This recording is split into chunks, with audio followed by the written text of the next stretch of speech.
The Pacific Coast Highway stretched like a silver ribbon between the mountains and the sea, winding its way along California's rugged coastline. In the spring of 2006, Marcus Brennan drove this route almost every day, his silver Honda Civic a familiar sight to locals who lived in the scattered communities between Malibu and Ventura. At 34, Marcus worked as a marine biologist for the California Department of Fish and Wildlife, conducting coastal surveys and documenting the health of tide pools and kelp forests. His colleagues described him as methodical, someone who never missed a day of work without calling, someone whose passion for the ocean was matched only by his devotion to his 7-year-old daughter, Lily. On April 17, 2006, Marcus left his small rental house in Oxnard at dawn, carrying his survey equipment and a thermos of coffee. He told his neighbor, Mrs. Rodriguez, that he'd be checking sites near Point Mugu and would be home by dinner. Lily was staying with her mother that week. Marcus and his ex-wife, Jennifer, shared custody, and he planned to call her before bedtime. But dinner came and went. The phone call never happened. Marcus Brennan simply vanished somewhere along that coastal stretch, leaving behind nothing but questions that would haunt his family for nearly 2 decades. If you're enjoying this story, please take a moment to subscribe to the channel and leave a comment telling us where you're watching from. Your support helps us bring more stories like this to light. Jennifer received the first call from Marcus's supervisor at 8 that evening. He hadn't returned any equipment, hadn't checked in, and his cell phone went straight to voicemail. She tried to stay calm, telling herself he'd lost track of time, that he was fine. But by midnight, when the Ventura County Sheriff's Department filed the missing person report, a cold certainty had settled in her chest.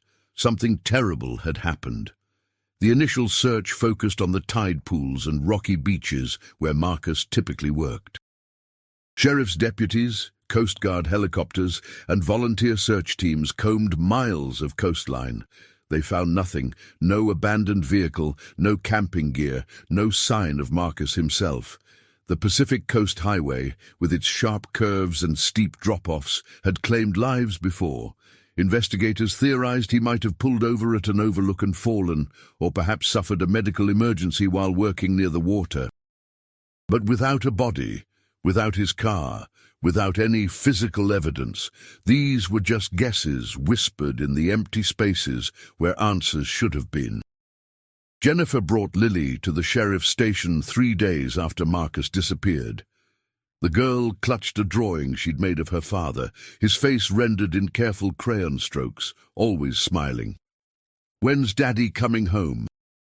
she asked the detective, and Jennifer watched the man's professional composure crack just slightly before he knelt down and promised they were doing everything possible to find him.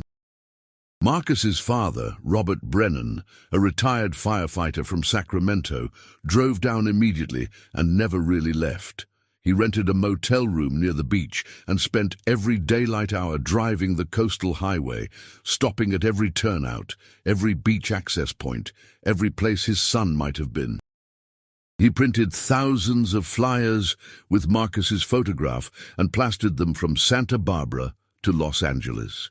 He offered a $10,000 reward from his retirement savings. He gave interviews to local news stations, his weathered face aging years in mere weeks, begging anyone who might have seen something to come forward. The weeks became months. The official search was scaled back, then quietly concluded. Life moved forward with cruel indifference. Jennifer struggled to explain to Lily why Daddy wasn't coming to her soccer games, why his promised birthday camping trip would never happen. She enrolled the girl in therapy, where a kind woman with patient eyes helped Lily understand that sometimes people leave and we don't know why, that loving someone means carrying them with you even when they're gone. But Lily refused to accept it. She kept her father's old marine biology books on her nightstand, kept the seashells they'd collected together in a glass jar by her bed. She told her mother that Daddy wasn't dead, that he was just lost, and someday he would find his way home. Robert continued his solitary search for 2 more years before his health forced him back to Sacramento. The highway had become his obsession, his penance. He had failed to protect his only son, and the not knowing ate at him like acid. He kept topographical maps spread across his motel room walls, marking every location he'd searched with red X's until the maps looked like they were bleeding. His wife, Helen, begged him to come home, to let the professionals do their job. But how could he explain that doing nothing felt like dying? The investigation went cold. Marcus's case joined thousands of others in missing persons databases. A photograph, a case number, a brief description that could never capture the fullness of a life interrupted. Detective Raymond Torres, who had led the initial search, kept the file on his desk for years, unable to file it away completely. He'd worked missing persons cases before, found closure for some families and heartbreak for others, but something about Marcus Brennan stayed with him. The man had vanished too completely, too cleanly. No financial irregularities, no secret second life, no hint of suicide. Just a marine biologist who went to work one morning and never came back. Jennifer eventually moved to Portland with Lily, seeking distance from the places that reminded her of Marcus. She remarried in 2011 to a kind architect named Tom, who never tried to replace Marcus, but made space for his memory in their new family. Lily graduated high school in 2017, a bright young woman who had learned to carry loss with grace. She studied environmental science at Oregon State University, following in her father's footsteps, even as his absence shaped every choice she made. She still kept that glass jar of seashells. Robert Brennan died in 2014, his heart giving out after years of strain. On his desk, they found the worn flyers, the marked maps, a journal filled with theories and dead ends. Helen arranged for his ashes to be scattered in the Pacific, off the coast near Point Mugu, where his son had last been seen. Perhaps, she thought, they would find each other somehow in those waters. The years accumulated like sediment, burying the sharp edges of grief under layers of acceptance and moving forward. Jennifer rarely spoke of Marcus anymore, though she thought of him often, a ghost at the edge of her vision, forever 34, forever driving that coastal highway.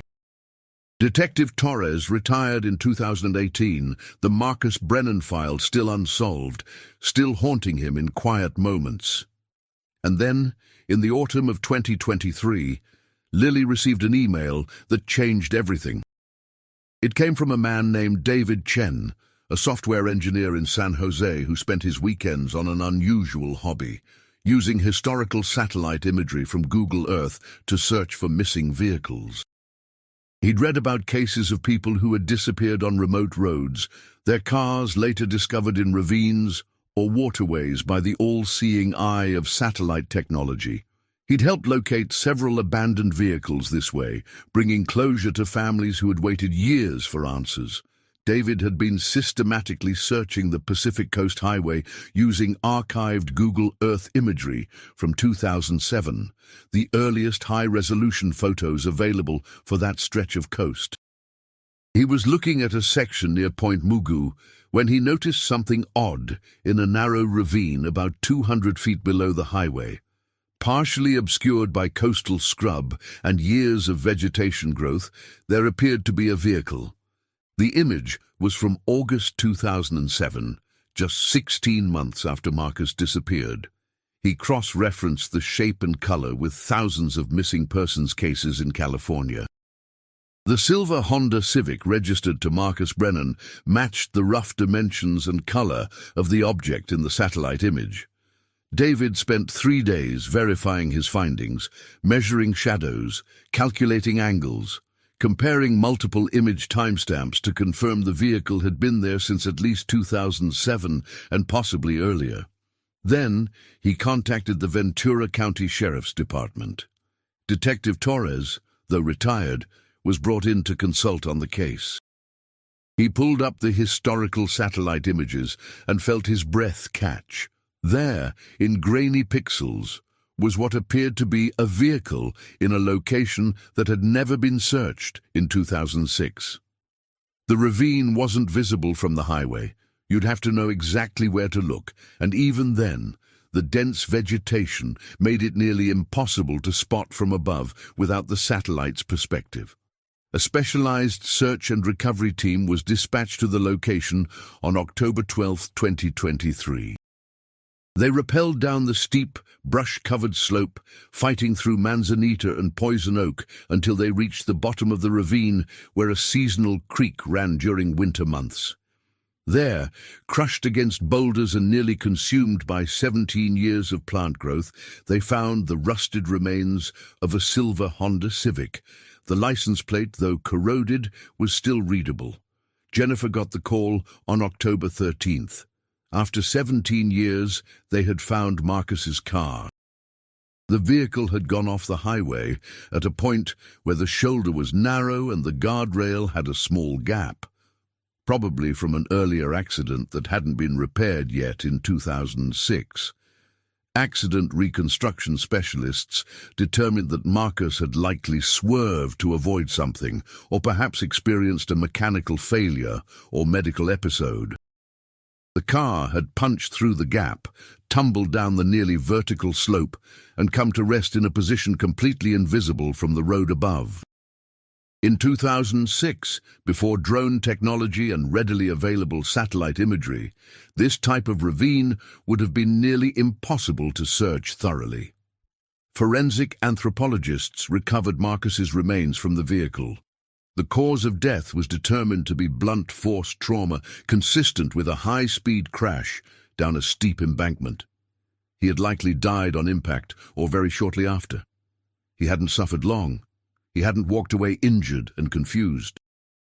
He had simply been in the wrong place when physics and fate conspired against him.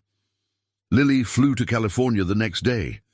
She stood at the edge of the highway where her father had died, looking down into the ravine that had kept his secret for 17 years. The Pacific stretched endlessly beyond, indifferent and eternal. She thought about all the years spent wondering, all the scenarios she'd imagined, all the hope and despair that had cycled through their family. The not knowing had been its own kind of death, a wound that couldn't heal because it was never allowed to close. "I'm sorry we didn't find you sooner, Dad," she whispered to the wind. The funeral was held 3 weeks later, on a grey November morning with rain threatening. It was, Jennifer thought, both a funeral and a homecoming. Marcus Brennan had been lost, and now he was found. The grace period of uncertainty was over, replaced by the hard truth of finality. But there was relief too. The awful wondering was done. They could grieve properly now. They could say goodbye. Helen Brennan, Robert's widow and Marcus's mother, attended in a wheelchair, her health failing at 86. She held Lily's hand throughout the service, tears streaming silently down her weathered cheeks. "Your grandfather never stopped looking," she told Lily. "He knew his boy was out there somewhere. He just knew." David Chen was invited to the funeral. He stood awkwardly at the back, uncomfortable with the gratitude, but profoundly moved by the closure his hobby had provided. He'd helped find 7 missing vehicles now, brought 7 families out of limbo. He would continue searching, he told Lily, because in the digital age, the lost could still be found if someone cared enough to look. Detective Torres spoke briefly, his retirement casual clothes at odds with the formal occasion. He apologized for not finding Marcus sooner, though everyone assured him he'd done everything possible with the technology available in 2006. "I've worked hundreds of cases," he said, his voice rough with emotion. "But some stay with you. Marcus stayed with me. I'm grateful he's been found. I'm grateful his family finally knows." Marcus was laid to rest in a cemetery overlooking the ocean, his final resting place chosen so he could always see the waters he'd loved and studied. His headstone bore his dates of birth and death, that gap of 34 years that had contained a whole life, and beneath them a simple inscription, "Lost at sea, found at last." In the weeks after the funeral, Lily found herself returning to that spot on the Pacific Coast Highway. She would park carefully, well off the road, and walk to the place where the guardrail had once had a gap. It had been repaired long ago, but she could still see where it had been. She understood now that her father's disappearance hadn't been mysterious at all, just tragically mundane, a moment of inattention or bad luck, a car leaving the road, a ravine that swallowed evidence completely.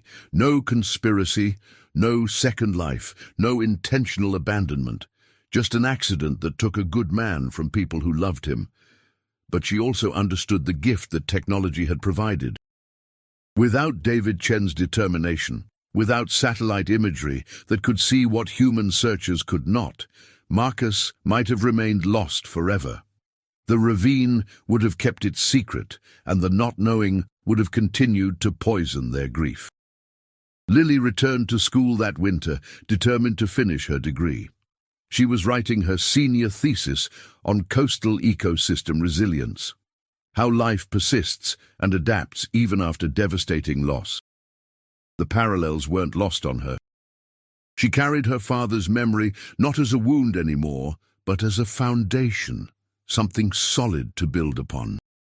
Jennifer and Tom visited the gravesite together on what would have been Marcus's 52nd birthday.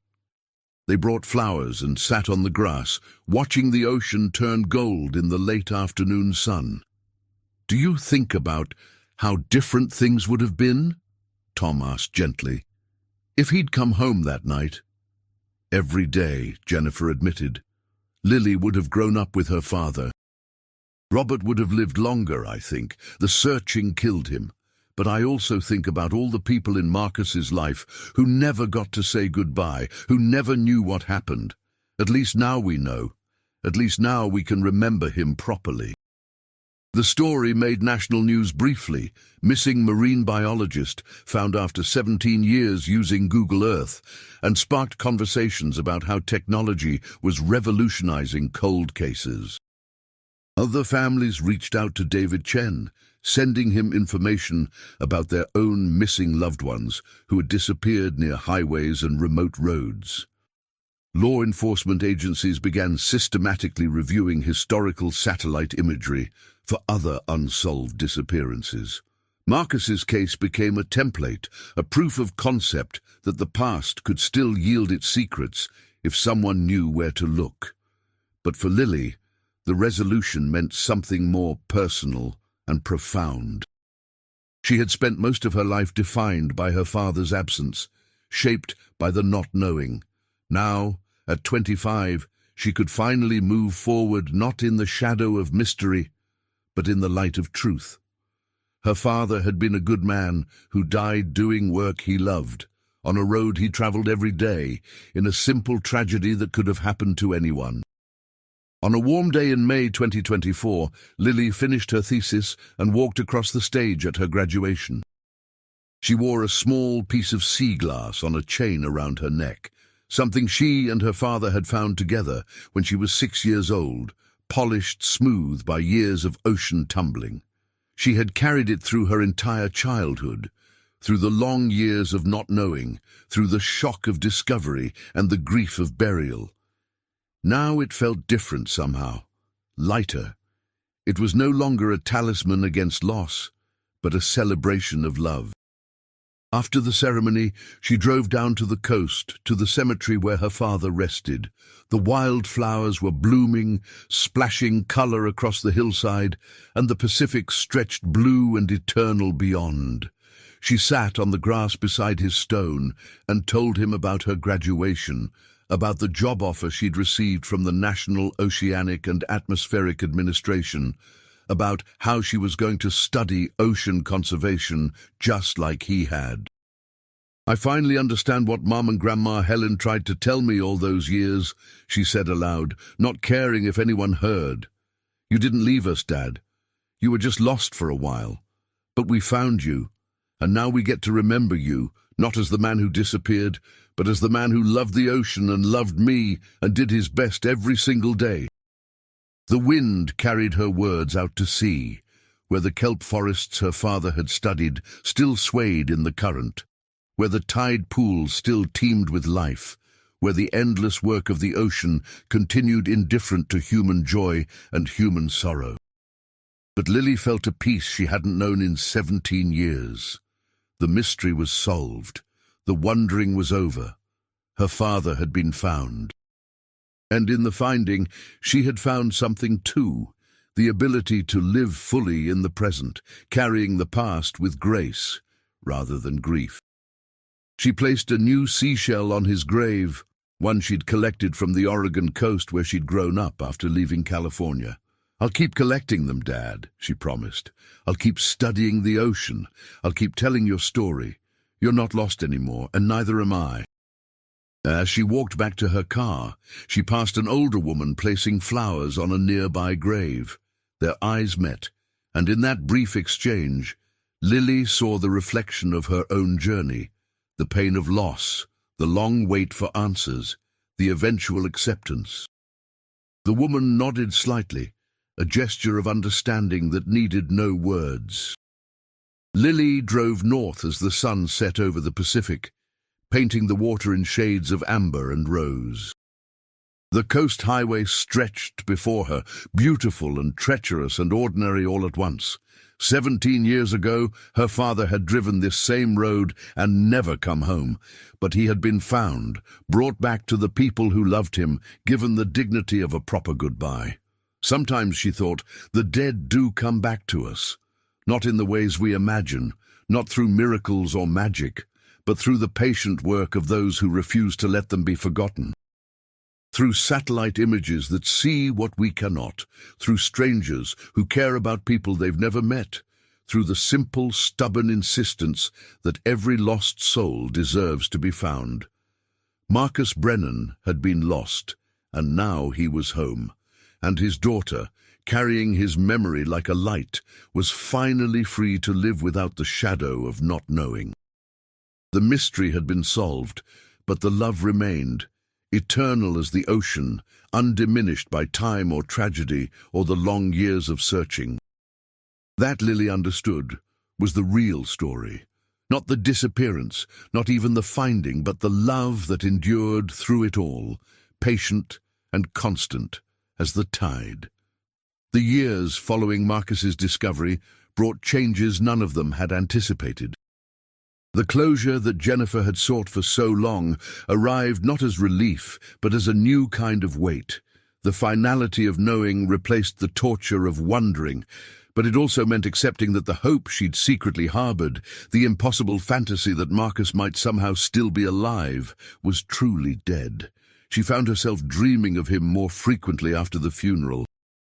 In these dreams, he was always 34, always wearing the faded blue jacket he'd loved, always turning to smile at her the way he had when they were still married and still believed they could make it work. She would wake in Tom's arms, tears on her cheeks, and feel guilty for mourning a past that belonged to someone else. But Tom understood. He had known from the beginning that Jennifer came with ghosts, and he had made peace with loving a woman who would always carry pieces of her first husband. In Portland, Jennifer started volunteering with a support group for families of missing persons. She met others who lived in that terrible limbo she'd escaped, parents whose children had vanished decades ago, spouses who checked their phones compulsively hoping for the call that would explain everything, siblings who aged while their missing loved ones remained forever frozen at the age they disappeared. Jennifer shared her story with them, the 17 years of not knowing and the strange mercy of finally having answers, even painful ones. The not knowing is its own kind of death, she told a mother whose son had disappeared from a hiking trail in 2015. It keeps you suspended between grief and hope, unable to fully experience either. When we found Marcus, I could finally grieve properly. I could finally let him rest. But even as she spoke these words, Jennifer wrestled with complicated truths. Had she let Marcus rest, or had she simply filed him away in a corner of her heart to make room for her new life? Was she honoring his memory, or using his death to find meaning in her volunteer work? These questions plagued her during sleepless nights, when Tom's steady breathing beside her reminded her of all the years Marcus had been alone in that ravine while she'd moved on, remarried, built a life that didn't include him. Lily noticed her mother's struggle during their weekly video calls. The distance between Portland and California had become more than geographical since Marcus's discovery. There was a new tension in Jennifer's voice, a careful quality to her words that suggested she was editing her thoughts before speaking them. Lily wondered if her mother felt guilty for surviving, for choosing happiness when Marcus had been robbed of any choices at all. "Mum," Lily said during one of these calls in early 2024, "you know Dad would have wanted you to be happy, right?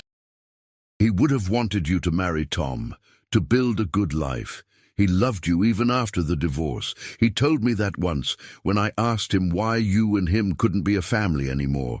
He said love doesn't always mean staying together, but it always means wanting the other person to be okay." Jennifer's face crumpled on the screen, and Lily watched her mother cry in a way she hadn't since those first terrible days after Marcus disappeared. The tears seemed to carry years of accumulated guilt and confusion and unprocessed grief. When they finally subsided, Jennifer looked older but somehow lighter. "Thank you for saying that, sweetheart," she whispered. "I needed to hear it." Meanwhile, David Chen's work continued to attract attention from unexpected places. A documentary filmmaker named Rachel Ortiz contacted him in January 2024, proposing a series about how satellite technology was revolutionizing the search for missing persons. David was initially reluctant. He was a private person who found the spotlight uncomfortable, but Rachel convinced him that telling these stories could help other families and inspire more people to join the search. The documentary, titled Lost and Found, premiered on a major streaming platform in September 2024. It featured Marcus's story prominently, with interviews from Lily, Jennifer, Detective Torres, and David himself. The filmmakers obtained permission to show the actual satellite imagery from 2007, the grainy photos that had revealed the car's location after 17 years. They included drone footage of the ravine, showing how impossible it would have been to spot the vehicle without the overhead perspective that satellites provided. The episode, dedicated to Marcus, ended with footage of Lily visiting his grave, placing fresh flowers and sitting quietly beside the headstone as the ocean rolled endlessly beyond. Her voiceover spoke about the strange mathematics of grief, how 17 years of not knowing had felt longer than the 34 years her father had lived, how the discovery had collapsed time in unexpected ways, making his death feel both ancient and immediate. "People ask me if I wish we'd found him sooner," Lily said in the documentary. "Of course I do. But I also know that the technology didn't exist in 2006. The volunteers searched as hard as they could, and sometimes terrible things happen, not because anyone failed, but because the universe is random and cruel. What matters now is that Dad is home. What matters is that we finally got to say goodbye." The documentary sparked a surge of interest in cold cases involving missing vehicles. Law enforcement agencies across the country began dedicating resources to reviewing historical satellite imagery, and several more missing persons were located in the months following the premiere. A woman who had disappeared in Montana in 1997 was found in a vehicle at the bottom of a steep embankment. A father of 3 who had vanished while driving through Nevada in 2003 was discovered in a desert wash, his car buried under years of flash flood debris. Each discovery brought closure to families who had waited years or decades for answers. David Chen found himself overwhelmed by requests for help. Families sent him photographs of their missing loved ones, descriptions of the vehicles they'd been driving, maps of the areas where they'd last been seen. He couldn't investigate them all. He had a full-time job and a family of his own. But he did what he could, spending weekends scanning satellite imagery and coordinating with local authorities when he found something promising. In March 2025, he received a letter that made him reconsider his approach. It was from Helen Brennan, Marcus's mother, written in a shaky hand that betrayed her age and declining health. She thanked him for finding her son, for giving her family the closure they'd needed, for caring about a stranger enough to spend his free time searching. But she also asked him something that stayed with him. How many other mothers are still waiting? How many other families are trapped in that terrible not knowing? Is there a way to teach others to do what you do so more of the lost can be found? David showed the letter to Rachel Ortiz, and together they developed an idea, a training program that would teach volunteers how to use satellite imagery to search for missing persons. They partnered with the National Missing and Unidentified Persons System and several major law enforcement agencies to create a standardized protocol. By summer 2025, they had trained over 200 volunteers across the United States, creating a network of civilian searchers who could systematically review satellite imagery in areas where people had disappeared. Lily heard about the program and immediately signed up. She was working for NOAA now, studying coastal ecosystems and ocean conservation, but the pull to help other families find their missing loved ones was too strong to ignore. She completed the training in June 2025 and began spending several hours each week reviewing satellite imagery of remote areas where people had vanished. It was tedious work, hours of staring at screens, zooming in and out on terrain features, learning to distinguish between natural formations and human-made objects. Most searches yielded nothing. But in August 2025, Lily noticed something odd in historical imagery from 2011, covering a section of Forest Service Road in Northern California. There, partially obscured by tree canopy, was what appeared to be a dark blue pickup truck in a ravine similar to the one where her father had been found. She followed David's protocol, documenting her findings, cross-referencing with missing persons databases, and submitting a report to the county sheriff. 2 weeks later, they confirmed her discovery. The vehicle belonged to a man named James Whitmore, who had disappeared in 2010 while traveling to visit his daughter in Oregon. He had been 73 years old, a retired postal worker, a grandfather of 6. His family had searched for 15 years. When the sheriff's department contacted Lily to thank her for the find, she felt something shift inside her chest, a sense of purpose that transcended her own grief. She had spent so much of her life defined by what had been taken from her, by the father who had disappeared when she was 7 years old. Now she had helped return someone else's father to his family. The circle felt complete somehow, or at least more balanced. She called Jennifer that evening to tell her about the discovery. Her mother listened quietly, then said something Lily hadn't expected. "Your father would be so proud of you. He spent his career studying ecosystems, understanding how everything connects. What you're doing now, it's the same work, really. You're finding the lost pieces, understanding how they fit into the larger system. You're helping things make sense." The conversation opened something between them, a new way of talking about Marcus that wasn't saturated with grief or guilt. They began sharing memories more freely, the funny ones, the ordinary ones, the moments that revealed him as a full person rather than a tragic figure frozen in time. Jennifer told Lily stories about the early days of their marriage, when they were young and broke and convinced that love could conquer anything. Lily told Jennifer about the things she remembered from before the disappearance, how her father had taught her to identify different types of seaweed, how he'd made up silly songs about tide pool creatures, how he'd always ordered the same thing at their favorite restaurant. These conversations became a kind of archaeology, excavating Marcus from the layers of loss that had buried him. They were reclaiming him not as the man who disappeared, but as the man who had lived, imperfect, complex, real. It was healing in a way neither of them had anticipated. Detective Torres, now fully retired and spending his days fishing and gardening, received regular updates about the cold cases being solved through satellite imagery. Each one vindicated his belief that Marcus's case had deserved more attention, more resources, more sophisticated technology than had been available in 2006.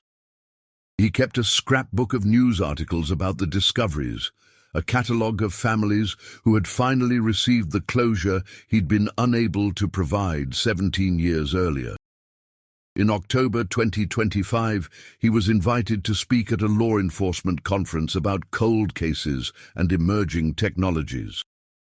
He stood before an audience of detectives and sheriffs and missing persons specialists and told them about Marcus Brennan, about the 17 years of searching, about the simple accident that had hidden a man from everyone who loved him.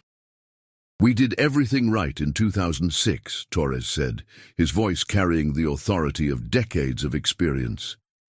"We searched the coastline, we interviewed witnesses, we followed every lead. But we didn't have the tools to see what we couldn't reach. Technology has changed what's possible, but it requires us to change too. It requires us to revisit old cases with new eyes, to admit that unsolved doesn't mean unsolvable, to believe that every missing person deserves the effort of being found." The audience gave him a standing ovation. Afterwards, younger detectives approached him with questions about specific cases, seeking his advice on how to approach investigations that had gone cold years or decades ago. Torres felt useful in a way he hadn't since retirement, like his career still mattered, like Marcus's case had contributed something valuable to the field he'd devoted his life to. By late 2025, the volunteer network David and Rachel had created had helped locate 12 missing persons. Not all were connected to vehicle accidents. Some were hikers who had fallen into ravines. Others were individuals who had wandered away from campsites or trails and succumbed to exposure in remote areas. Each discovery brought grief and relief in equal measure, the terrible knowledge exchanged for the mercy of certainty. Lily continued her work with Noah while maintaining her volunteer search activities. She found a rhythm between her two vocations, studying the resilience of ocean ecosystems during the day, searching for lost people in her spare time. Both required patience, attention to detail, and a belief that patterns could be found in apparent chaos. Both required accepting that some things could be saved, while others could only be mourned. She began dating someone in November 2025, a fellow marine biologist named Alex, who worked in the same NOAA office. He was kind and steady, and understood her complicated relationship with the ocean, how it represented both her father's passion and his death, how she could love it and fear it simultaneously. On their third date, she took him to the cemetery where Marcus was buried, needing him to understand that her father would always be part of her life, always be a presence in any relationship she built. Alex stood quietly beside her at the grave, reading the inscription, looking out at the Pacific beyond. Then he said something that made Lily's throat tighten with unexpected emotion. "My dad died when I was 8. Different circumstances, but I understand what it's like to grow up with a father-shaped absence. I understand that you never really fill that space. You just learn to live around it." They stood together in comfortable silence, two people shaped by loss, learning to build something new without forgetting what they'd survived. The ocean rolled endlessly beyond them, indifferent and eternal, the same water that had witnessed Marcus's last moments nearly 20 years before. Jennifer received news in December 2025 that Helen Brennan had passed away peacefully in her sleep at age 88. The funeral was small, attended by extended family and a few old friends. Helen was buried beside Robert, reunited with the husband who had worn himself out, searching for their son. At the service, the minister spoke about how Helen had outlived both her husband and her child, but had found peace in knowing that Marcus had finally been found, that the mystery that had consumed Robert's final years had been solved. After the funeral, Jennifer and Lily stood together at Marcus's grave, forming a triangle of connection between the three burial sites: father, grandfather, grandmother, all together now. "It's strange," Lily said, "how death keeps rearranging families. How the people we lose become neighbors in ways they never were in life." "Your grandmother held on as long as she could," Jennifer replied. "I think she needed to know Marcus was home before she could let go. She needed to know the story was finished." "Is it finished?" Lily asked. "Does a story like this ever really end?" Jennifer considered this, watching the winter sunlight play across the ocean's surface. "No," she finally said. "It doesn't end. It just changes shape. It becomes something we carry differently. Your father's disappearance defined so much of our lives for so long. Now his discovery defines us instead.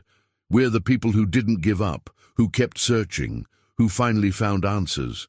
That's a different story, but it's still his story, it's still ours." They left flowers on all three graves before heading back to the parking lot, where Tom and Alex waited patiently in their respective vehicles.